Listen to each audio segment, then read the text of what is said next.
Para nga po sa inyong kaalaman mga idol, gaganapin ang Game 1 ng first round sa pagitan ng Minnesota Timberwolves at Denver Nuggets sa April 19 sa home court yan ng Nuggets na Ball Arena. Kaya expected sasamantalahin ito ng Nuggets ang home court advantage para maagang makalamang. Pero hindi rin naman papayag ang Wolves na maaga silang tambakan dahil gagawa rin naman sila ng bagong game plan para masabayan ito. At isa sa mga balak nilang gamiting estratehiya ang pagpunteriya sa depensa ni Jamal Murray. Kagaya ng nakaraang paghaharap, naging epektibo ang pagkuha ng Wolves ng mga mismatches kay Jamal Murray lalo sa ilalim ng basket. Alam nga nila na hindi ito mahusay na defender kaya sino man ang binabantayan nito ay siguradong doon iikot ang rotation ng bola at ang ginagawang play. Kaya yan ang pinakaalas ngayon ng Timberwolves sa kanilang magiging serye. Ayon pa kay Coach Chris Finch, gagawa nga sila ng paraan para ma-lockdown ang gwardya ng Denver Nuggets.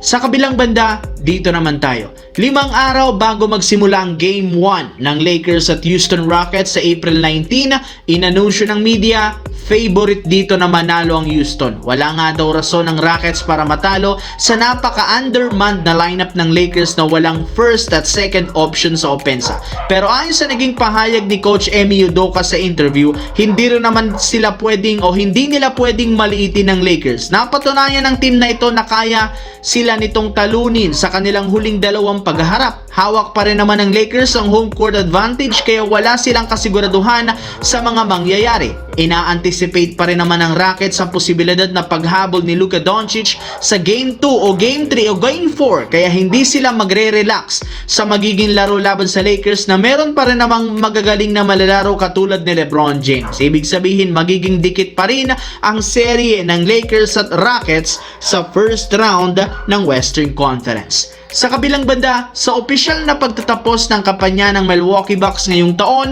tuluyan na nga pong umalis at nag-resign sa kanilang team ang head coach na si Doc Rivers. Dahil dito nangangailangan ng front office ng Milwaukee na maghanap ng bagong head coach na papalit sa kanyang pwesto sa off-season. Pero hindi lang naman yan ang problema ngayon ng Milwaukee dahil bukod sa pinaghahandaan na rin naman nila ang posibilidad na pag-alis sa kanilang team ni Giannis Antetokounmpo. Ayon sa pinaka-latest na inilabas na balita ngayon, tuloy ang posibleng pag-request ng trade ni Giannis sa Milwaukee Bucks. Lahat ng klaseng option ng team ginagawa na ng front office, ngunit hirap pa rin naman silang mag-compete sa Eastern Conference. Kaya maaari nga pong lumipat na lang ito ng ibang kupunan. Wala na rin naman silang player ngayon na nahahanap para itandem sa kanya sa mga susunod na taon. Kaya mas mabuti nga daw kung lilipat na lamang si Giannis Antetokounmpo ng ibang team para mapaganda ang kanyang syempre record bilang isang NBA player.